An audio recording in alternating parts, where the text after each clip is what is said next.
unlinked.org will host an additional 2 presentations from industry experts. We are so glad you could join us. Before we get started, we have a couple of housekeeping items. These classes are being live streamed on several platforms, including the Family Search Library's Facebook page, the Family Search Facebook page, rootstech.org, and even YouTube. The recordings for these classes will be available in the next few days. We have created a page on the Family Search Research Wiki for all of today's class content, including the handouts for the individual classes. The link for that wiki page will be shared throughout the day in the chat, so just look for that in a moment. Our presenters will be answering questions at the end of each class as time allows. Please post your questions in the chat or comments section of the platform you're using, and we will pass them along to the presenter at the end of the presentation. And we will just answer questions until the time is up. If you do need help with a specific DNA research problem, we encourage you to sign up to meet one-on-one with one of our DNA specialists in a free 40-minute virtual consultation. To sign up, just go to the Family Search Library's website at familysearch.org/library and click on Research Help. And those appointments open up 2 weeks ahead of time, and the next 2 weeks are filled, but keep checking back because more appointments open up all the time. Let me introduce the presenter for this next class, Beth Taylor. Beth is a certified genealogist and works as a United States and Canada research specialist at the Family Search Library. She holds a bachelor's degree in history from Brigham Young University and has worked for Family Search for over 15 years. Her specialties and interests include DNA, Quakers, land records, probate records, organizing, and much more. So we are excited to hear about getting started with autosomal DNA Part 2, Determining Relationships. Take it away, Beth. Wonderful. Thank you so much, Julia. So welcome, everybody. We're excited for this next class. So earlier today, we did a presentation that talked about the importance of clustering. When you look at your autosomal DNA, this class is going to focus on determining relationships. So just as a kind of reminder, we talked a little bit about this morning, but we kind of see value in DNA as genealogists because it is inherited. So that DNA is passed from your great-grandparents to your grandparents to you.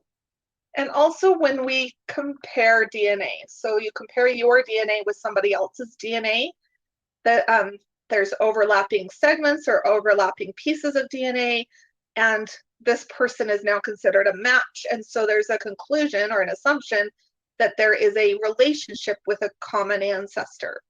So these are kind of the 2 core ideas that we're following through with as we talk about these processes. So like I mentioned, we've got 2 kind of key processes when working with autosomal DNA, and you kind of work with them simultaneously. You do some clustering, then you'll determine relationships, and then clustering and determining relationships and back and forth. So they kind of go hand in hand. So earlier we talked about clustering, and in this presentation, we're going to focus on determining relationships. So how do you look at your DNA matches and figure out how they are connected to you?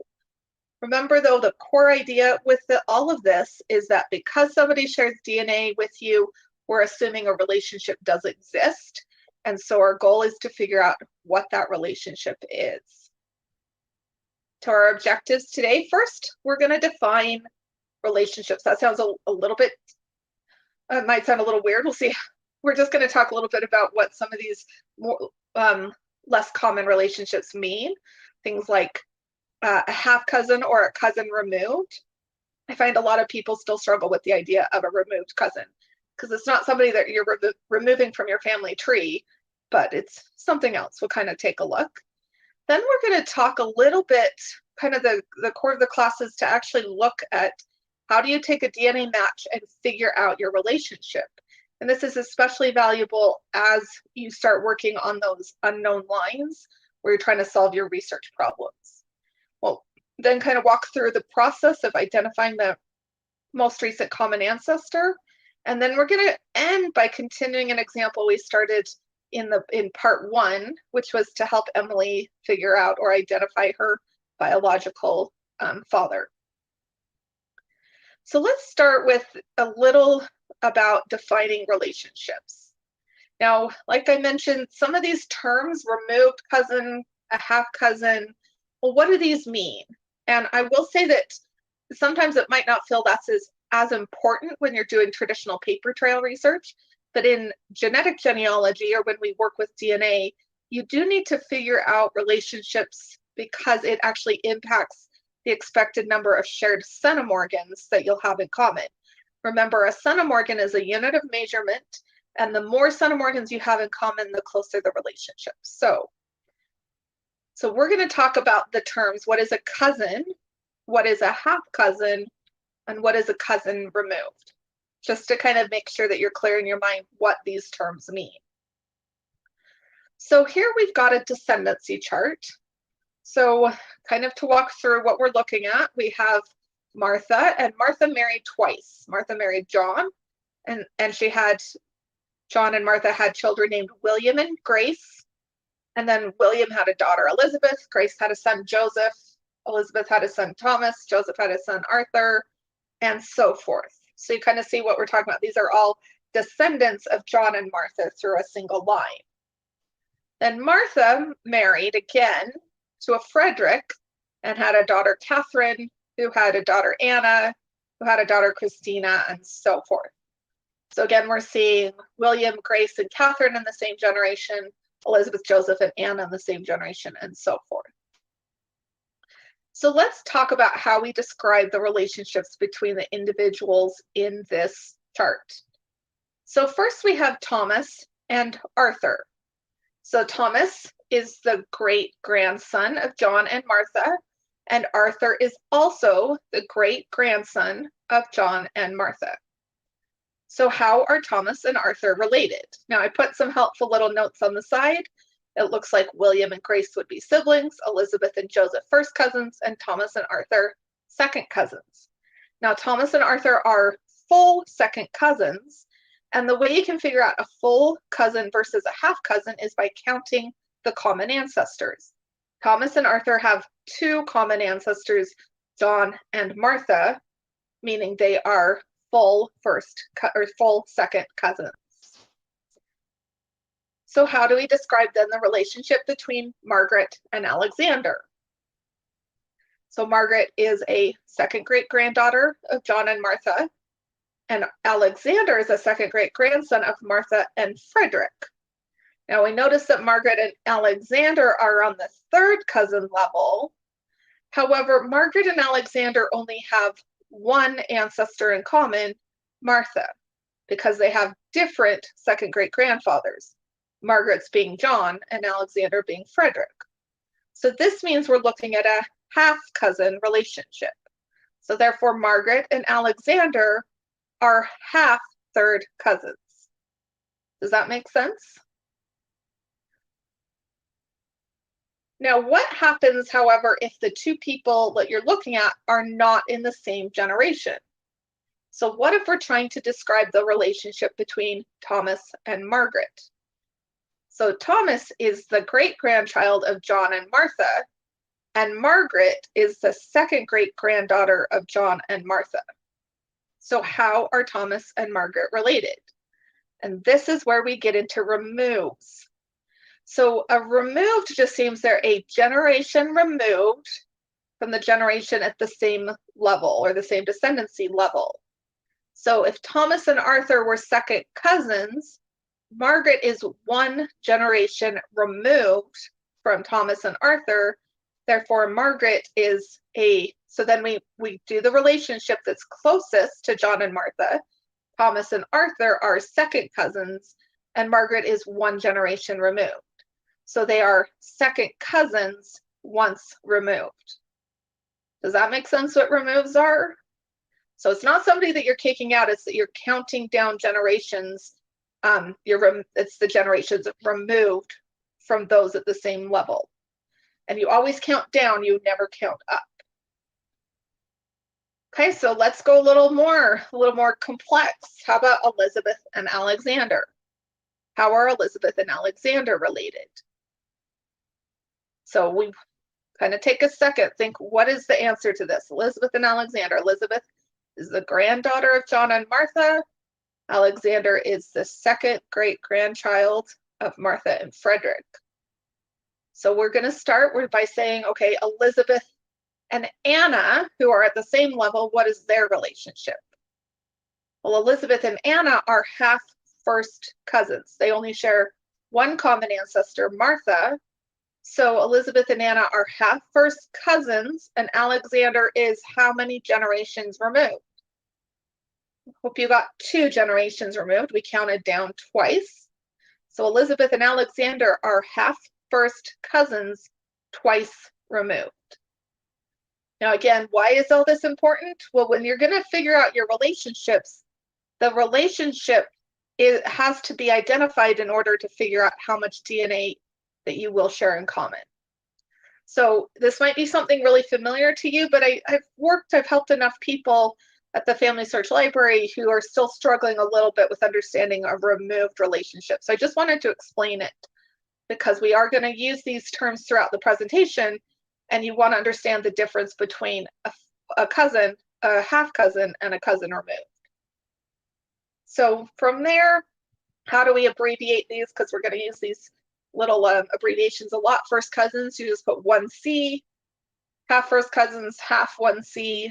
First cousins once removed, 1C, 1R. Half first cousins once removed, 1/2, 1C, 1R. So when you see that abbreviation, now you know what relationship it's describing.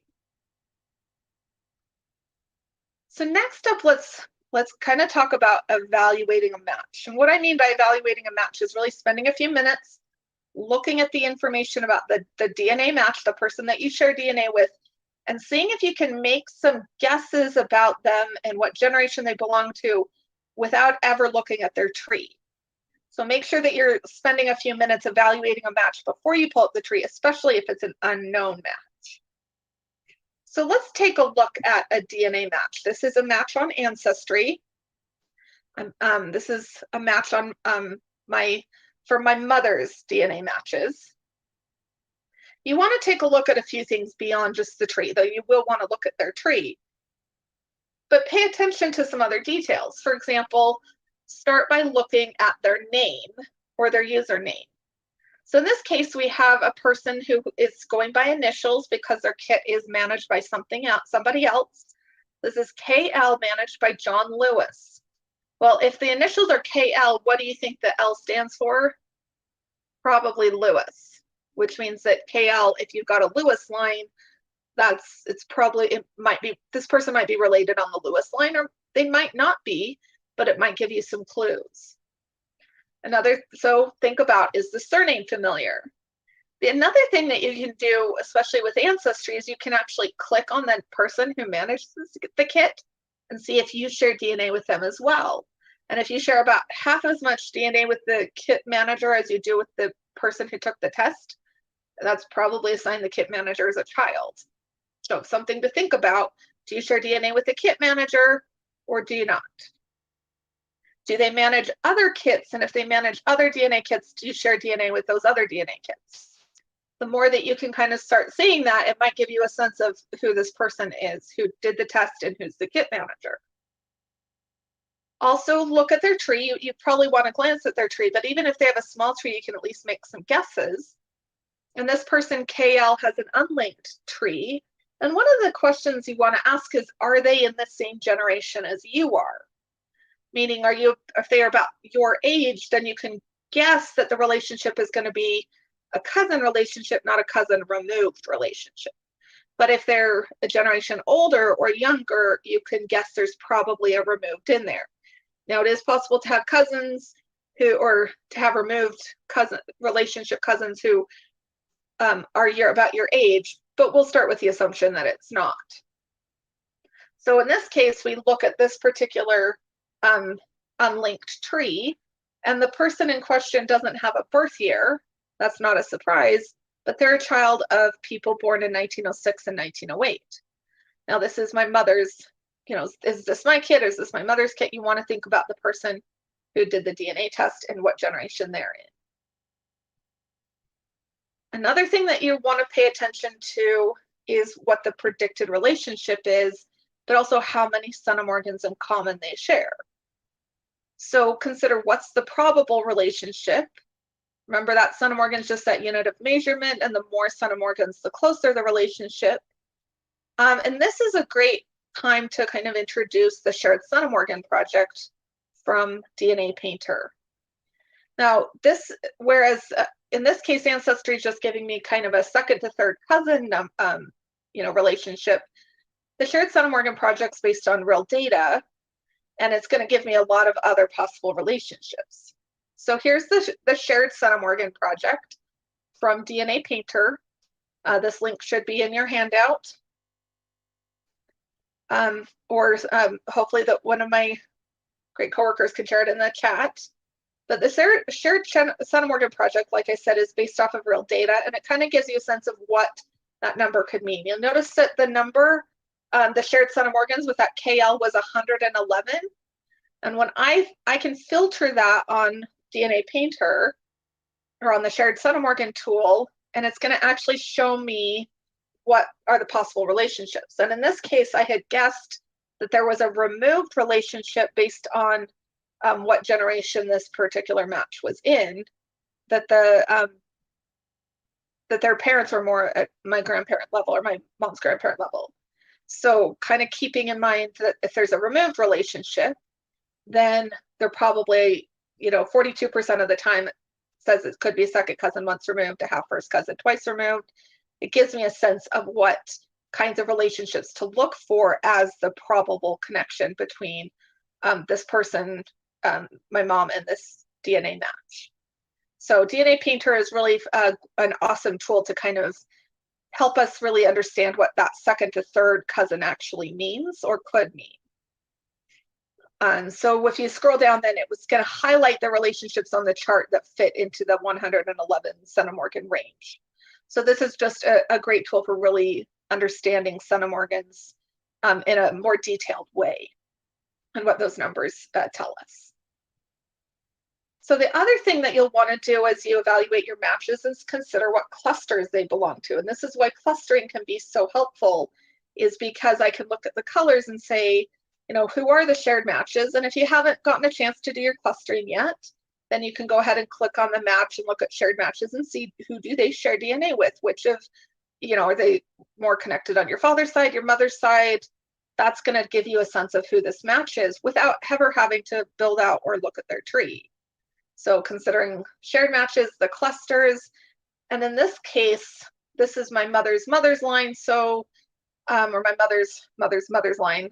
What do I know about that line? Think about names and dates and places, because that is how I'm going to help evaluate the tree. So even though this particular match doesn't have a very robust tree, I can still evaluate the match and get a good sense of some things about them without having to research their tree. I can at least get some clues. So spend some time evaluating your matches. Don't just jump right in and, they don't have a tree, there's nothing else I could do with it. There could be some other clues there. So here's another example of evaluating a match. This is a match from MyHeritage. So what do we learn? Well, what relationships are most likely? So we've got a Jonathan Smith. He's in his 30s. It's saying there's about a third to fourth cousin. They share about 69 centimorgans. So 30s fits more my generation. So I can assume it's a cousin relationship, not a cousin removed relationship. 70 centimorgans, what is that going to indicate? I look at the shared centimorgan project, and because we're in the same generation and because of the shared centimorgan project, I'm guessing that we're something like third cousins, which then tells me that I am looking for, second great grandparents to, that's the generation I want to look at to find the common ancestor. So even though Jonathan only has a family tree with 2 people in it, that gives me some clues and ideas on how we might be connected. And then I can do the shared matches and take that a step further. Okay, so now that you've kind of done some with the evaluating, and hopefully you understand cousins and cousin removes, the next thing I want to focus on is actually figuring out the most recent common ancestor.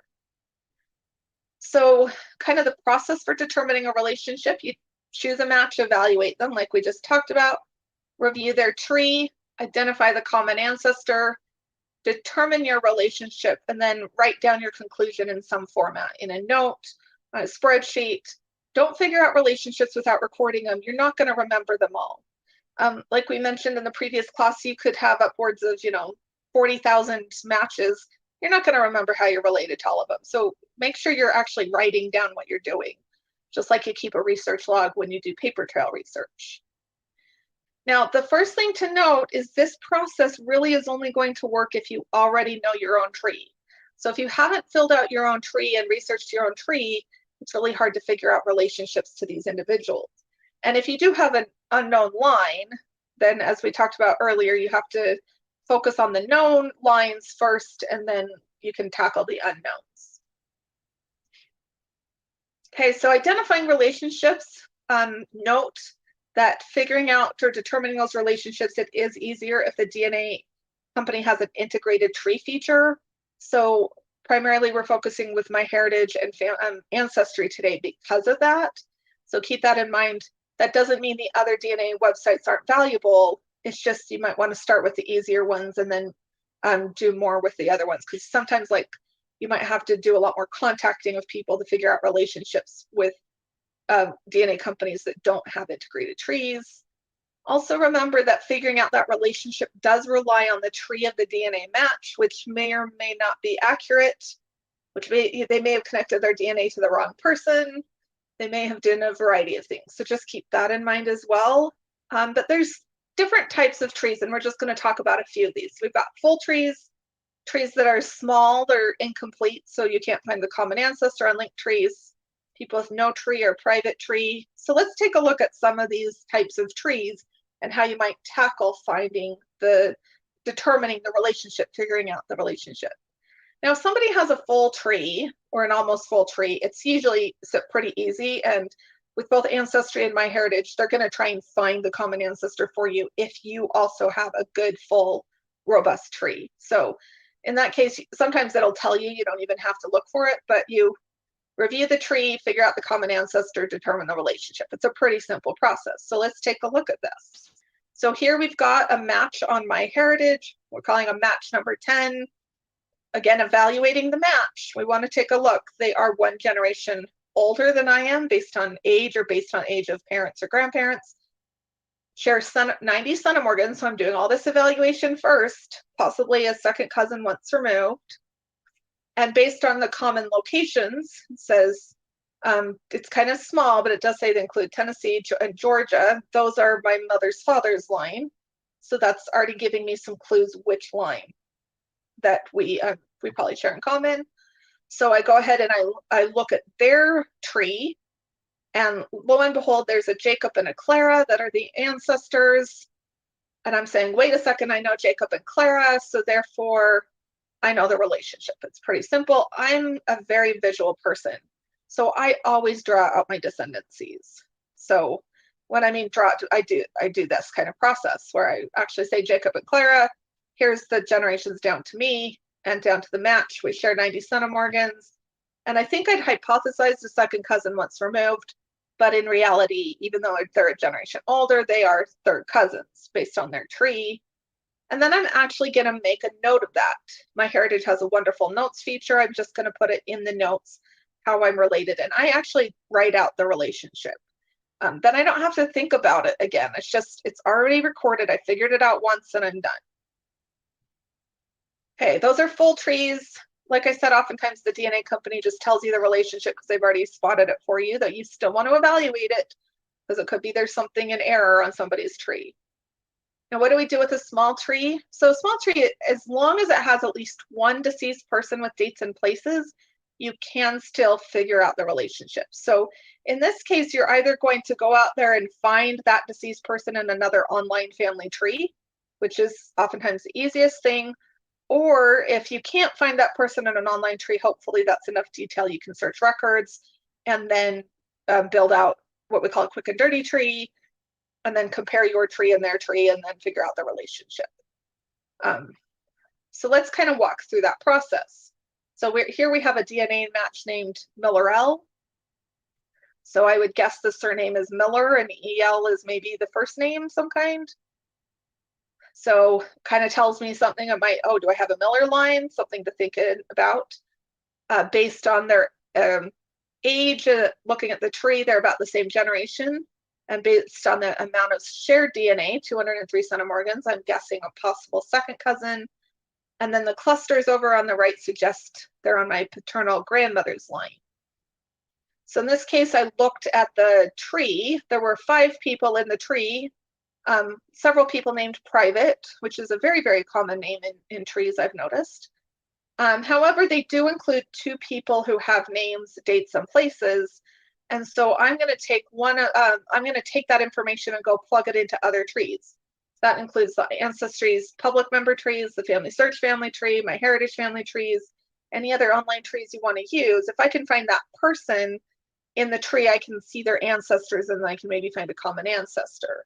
If they're not in another existing tree, I might build a quick and dirty tree. We did a wonderful class at last year's DNA Day on building quick and dirty trees, and the link is still on that same wiki page that we've been sharing in the chat, in the comment section throughout the day. So you could go back and watch that if you want to. So in this case, I went and I found Alice in a tree online. And I didn't put it all in here, but once I found Alice, I found her spouse. They're both deceased. And as I looked at her spouse, John Miller, remember the username of the tester was Miller L. John Miller. And one of my honest favorite features when you're doing all this is if you go to the Family Search family tree, there's a little button that says view my relationship or view relationship. So I found Alice in Family Search family tree. I clicked view relationship.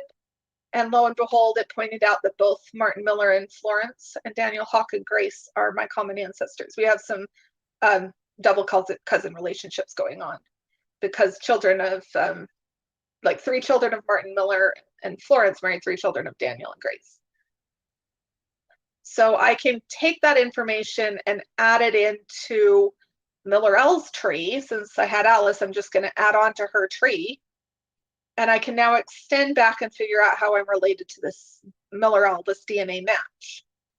So we've got all 4 of those people are common ancestors. We shared 203 centimorgans. I guess that was a second cousin relationship. In reality, there's 2 relationships, one through Martin and Florence. There, I've drawn it out. We're third cousins through Martin and Florence. And again, third cousins through Daniel and Grace, which is explaining the elevated centimorgan count is because of the double relationship. And then I'm going to write that out in the notes so that I don't forget it. I spent time having to look this up, so I don't want to forget it. Now, what do we do with unlinked trees? Unlinked trees are simply trees where the DNA tester has not yet linked their DNA results to a test. And if you haven't done that, I would encourage you to do it. So they do have online trees. And because the DNA is not linked to a tree, you don't know which person in which tree is the DNA tester. So that means that the home person in these trees could be the test manager, who could be related or not related. It could be they're doing a study and asked some distant relative to take a DNA test or an in-law. It could be the home person's the spouse, grandparent, or parent. Could be the home person, or could be completely unrelated. And so you have to be a little bit cautious with using unlinked trees. They're still valuable and you can still figure things out, but you can't always be 100% sure with figuring out the relationships if something's wrong. But let's take a look at this kind of an example. This is a DNA matched TC managed by T. Collymore. Notice that the little icon on the left side suggests this person's male. That's important to this. Sometimes you do want to note if they're male or female. Noticing that the name is TC, but they're managed by somebody with a Collymore surname, it could suggest the surname is Collymore. And then based on the clusters over on the right, they're 2 different colors of blue, but it suggests my maternal grandfather's line. So it gives us kind of some guesses where this belongs. So I would go ahead, this individual does have a public tree. It's an unlinked tree, and it shows 2 people on it. Now, oftentimes 2 people means the people on the tree are named private, but in this case, the people were a little bit different. In this case, the tree was for a woman. Remember, though, that the DNA test was for a man. And the father and mother of this person were named as the same person. John Williams, who was born in 1925 in Utah and died in 1965. Well, that was enough information for me to go find John Williams on a tree, on the family search family tree in this case. So I added in John's actual wife, Pearl, and I looked at all the ancestors, and I didn't put their names here, John and Pearl, and I looked at this whole thing, and there are no DNA matches. However, remember again that the DNA tester was male, but this tree is for somebody who's female. So I decided, or I thought maybe what I'm looking at is that the person managing the DNA test could be the spouse of the actual DNA tester. Now, you can't always solve these because it takes a little bit of work, but I wanted to figure out the relationship. So how am I going to figure out who the spouse is of this person who's female? Then all her name is private. You know, she doesn't have a given name on her tree. Well, what I ended up doing, I was looking for things like obituaries. So Pearl Davis here had an obituary. Because I had a death date, I could figure this out. And it said in her obituary that she's survived by a daughter named Cindy, who's married to a Thomas Collymore. Again, remember the username was TC, managed by Thomas Collymore. So that's starting to look promising that that Cindy might be the person who has the tree, but Thomas took the DNA test.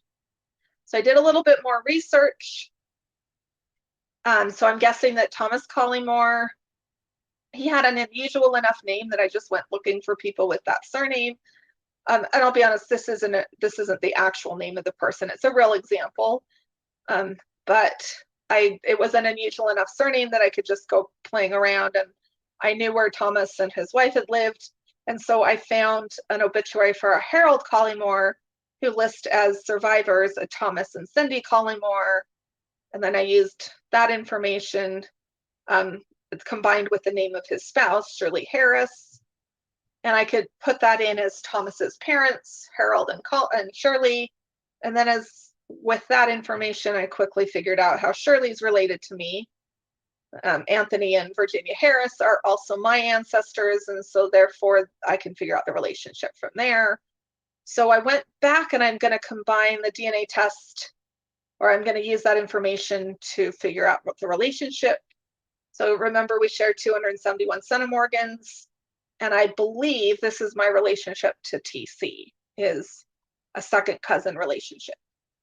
So figuring out these DNA matches it might take a little bit of time and effort to try and sort everything out, but it is worth the effort. But you kind of stop and think, when is it worth the effort? Well, if you've done the clusters and these people are on the line that you're trying to solve, and you're trying to figure out the biological parents, or this is your brick wall line, those are the ones that it's worth it to spend the time sorting out the matches. The ones who are in the other clusters, you kind of set aside until you move on to a research problem that involves them. So again, I make a note in the notes that I know how they're related. Now, what if the person doesn't have a tree, or they have a public tree that's all locked with private individuals? In this case, you want to cluster them, create the clusters, make sure you know shared matches, and then say, yes, this is important to my research problem. No, this isn't. And if it is, then you might want to contact the match for more information. So contacting matches, be very specific about who you're contacting. Think, okay, what's my goal? Be polite, be clear in your statement. Or should I be short, simple, specific? You know, you don't need to go in through the whole history of your research problem. A lot of people who've taken DNA tests are not interested in moving beyond just seeing their ethnicity results. And they might not notice the email or the message for years, or they might never notice it. But if it's too long, it's going to overwhelm them with data and they might not reply. So kind of think, what is my goal out of this contact? So you don't need to give a whole history about your research problem. They're probably not the other avid family historians that are attending classes like this. These are the people who did it out of an interest. As you contact them, if they've tested multiple kits, let them know which kit you match. so that they don't have to go scrambling. Again, what do you hope to learn? I'm just trying to figure out our relationship, and then let them know that you'll share what you learn with them. But keep in mind, they might not know anything about their ancestors, so sometimes you just ask for, the names and information about their deceased grandparents or great-grandparents. Then you get to build their tree for them. Now, once in a while, you might find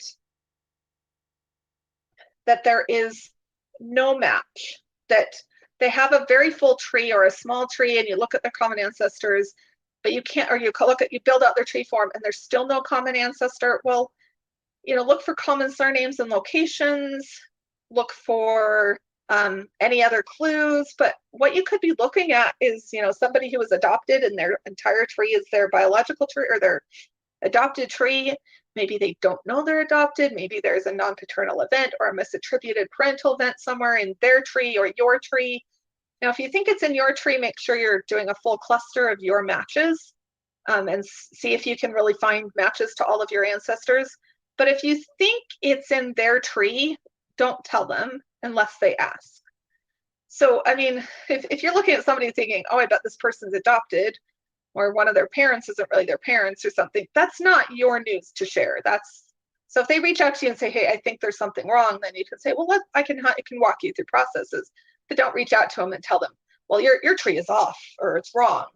That's not the way we want to work with each other. Now, what if you know for a fact that one of your cousins took a DNA test, but they're not showing up on their match list? Well, keep in mind that you're only guaranteed to share DNA with second cousins or closer. So what you need to do is start off by testing more family members, your siblings, your cousins, their siblings, their cousins, their parents, anybody that you can get involved and see what's going on. That's going to help you out. But again, remember, there could be a non-paternal event or a misattributed parental event. So you need to review your shared matches, build your clusters, and really see because it could be in their line, it could be in your line. So we don't know where it is. Now, keep in mind that solving these relationships, there's a lot of company tools that are going to help you with that. I mentioned that both Ancestry and MyHeritage will try and predict the common ancestor for you.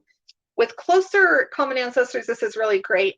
But once you kind of move beyond that when you're looking at like through lines at third or fourth or fifth or sixth great grandparents, especially if they're beyond the brick wall, they're on the other side of your brick walls, be kind of careful because these tools are based on tree data.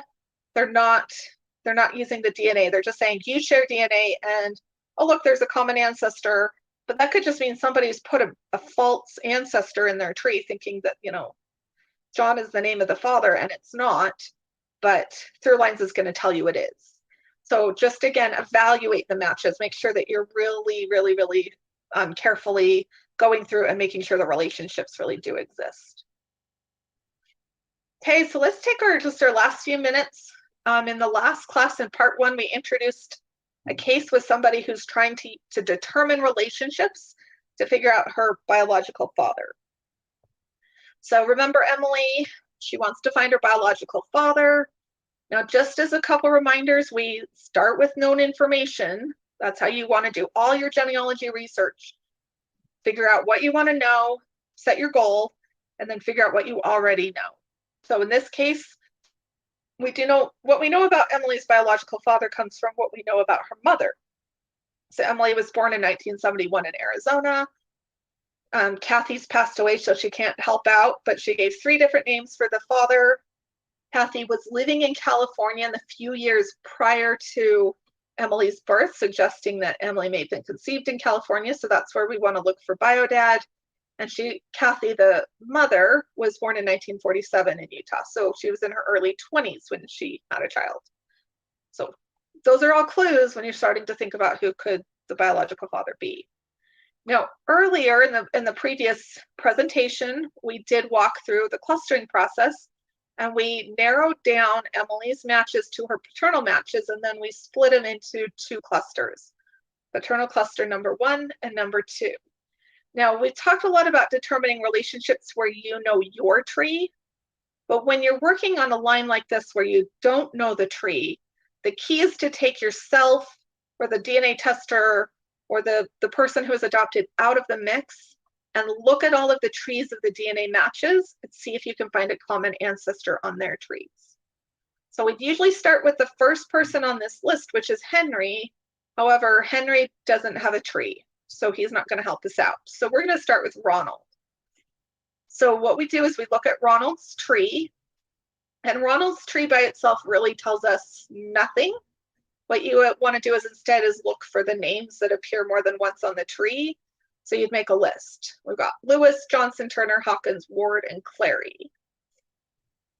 And then we look at the next person on the tree. And now, again, this is kind of this is not an actual true example. However, so some of the trees are better than you might find in your own research. Well, the next match that's in that paternal cluster number 2 was Sharon. And we look at her tree. Now, anybody spot some names that are the similar? She's got Turner, Ward, Carson, and Nelson. I know I'm going a little bit fast here, but we want to compare. These are the surnames from the previous tree. He had Lewis, Johnson, Turner, Hawkins, Ward, and Clary, and here we've got Turner and Ward. So it looks like maybe there's a common ancestor. So there's Ronald's tree. We've got Moses Turner and Agnes Ward. Same couple that's on Sharon's tree. So we've got a common ancestor common to 2 trees. Let's see if we can fit anybody else in this process. So I'm just going to put that the common ancestor, maybe in this case, Ronald's a descendant of Moses and Agnes. And then as we start working down the rest of the cluster, we find that Tiffany is, now Randy doesn't have a tree, so he's not going to help us out. Ryan has a tree, again, descending from Moses and Agnes. And then Nancy down here actually descends from Agnes's parents, Henry and Betsy. So we're going to guess then that because Emily's got this whole cluster of people descending from Moses and Agnes, that she is also related to Moses and Agnes. So we can kind of draw this out as a descendancy, how these different DNA testers relate. Now I'm putting the shared Sonamorgans with Emily, but they're all descendants of Moses Turner and Agnes Ward. So that's a good sign that we want to do some descendancy with Moses and Agnes. And then again, Nancy descends from one of Agnes's siblings, Charles. So we're going to guess based on the amount of shared DNA that Emily fits in. There is a great tool out there called the What Are the Odds tool. This is available on DNA Painter.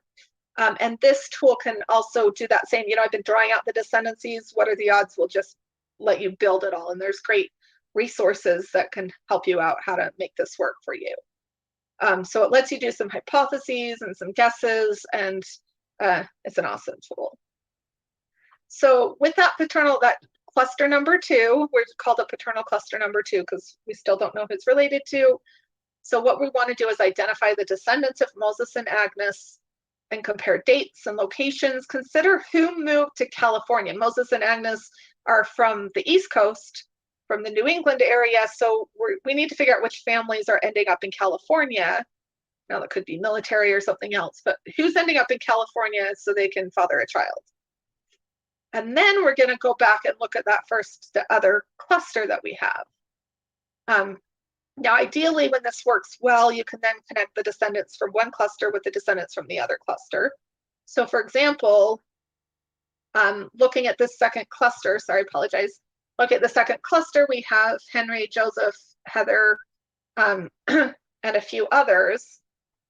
In this other cluster, did the same process, looked at their trees, tried to spot a common ancestor, and came up with this Samuel and Maggie Dupree Fuller.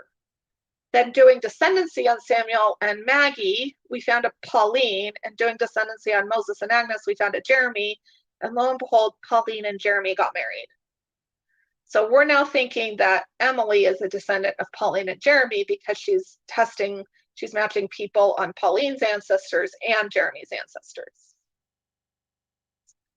So that would suggest that's the couple that she needs to focus on, and she can now look at their sons. At this point, we might be at the place where we say it's one of their sons is her father, so she needs to pursue that. So lots of next steps. She needs to identify other children, look at dates and places and locations, and then she's going to have to contact some people and get some additional DNA tests to take in order to actually finally prove which child or which grandchild of Jeremy and Pauline that she's a child of. But so hopefully that kind of helps you see how you can kind of take all that idea of determining relationships and adapt it for an actual research project or a research goal. A couple other tips: make sure that you're testing with multiple companies. Add a Y or a mitochondrial DNA test. You know, kind of think about that. Tanner did a great class on Y testing this morning. So think, is there a way that a Y DNA test can benefit this research problem? I do encourage you to make sure you're tracking your matches. I've mentioned this a couple of times, but if you're not writing down what you determine relationships are, you're relying on your memory, and that's just, you want to write it down. So either use the note features on the website, use a spreadsheet, but it kind of stepping back, notice that all of the value in doing all of this comes because other people were willing to put their trees online and connect their DNA results to their trees. So we encourage you to reciprocate. So put your tree out there, make it public, and then connect your DNA to your tree. Okay, so we had the two key DNA processes, the clustering and the determining relationships. We focused on determining relationships in this class. We talked about defining, you know, what are those relationships, the cousins, half cousins, cousins removed. We touched on evaluating matches. How do you really, you know, getting a good sense of who the match is, identifying the common ancestor, and then we followed it up with helping Emily try and figure out her biological father. So do we have any questions in our last minute or so? Thank you, Beth. That was a great presentation. We did have a few questions, more than the time that we have left, but one is that Brendan asked, which is the company with the largest database for UK and European DNA matches? That's a good question. I actually don't know the answer to that. You might go look for a blog called, I think it's called the DNA Geek, Leah Larkin's blog. And she is actually really good at tracking numbers, and she might have some answers there. And if not, you might send her a message, because she at least keeps track of database size for the various companies, but I'm not sure who does the most with England or European. I do know that MyHeritage tends to have more in that area, but I don't know who's got a bigger database. Okay, thanks, Beth. Marcia asks, which comes first, the matches or the actual amount of centimorgans? So I'm not sure exactly what the question's asking, like which comes first in what context. She elaborated, would you pursue a match which is, for example, 90 centimorgans with 8 segments? The long one is 22 centimorgans. Would you continue to pursue this person? Yes, with 90 centimorgans with that long of a segment. Well, you said the longest segment was 8 centimorgans? 22. 22, yes, that is a valid DNA match, and I would definitely continue to pursue it. Great. We had quite a few questions about endogamy and multiple relationships. What do you do if the predicted relationships are closer because DNA might come from multiple lines? How do you deal with that? That is such a great question, but it's also a pretty complicated question. I would actually, there's been some great presentations recently at Roots Tech and in other forums on endogamy. I know that the Roots Tech page that we have for DNA Day actually links to a number of the DNA presentations from this Roots Tech, from this last Roots Tech in March. And you might go and watch some of those other presentations, because it is a big topic and I'm not sure that I can address it right now. So go find some other presentations about endogamy and about pedigree collapse and how it impacts the DNA. But there are some people out there who are doing a lot of things to try and figure out how to use your DNA matches even when you have endogamy in your ancestry. Fantastic. Thank you so much, Beth. So our time for questions regarding this presentation has unfortunately expired, but if you need help with a specific DNA research problem, we encourage you to sign up to meet one-on-one with one of our DNA specialists in a free 40-minute virtual consultation. Just go to the Family Search Library's website at familysearch.org/library and click on Research Help. And keep checking back. We have new appointments available every day. So you can schedule those 2 weeks out. Thank you so much for joining us for this webinar. We will take a short break and then get started again in just a few minutes with our next presentation entitled Double Trouble, Using DNA to Solve 2 Generations of Adoptions, presented by Daniel Jones. And we will start that at 2:00 p.m. Thanks so much.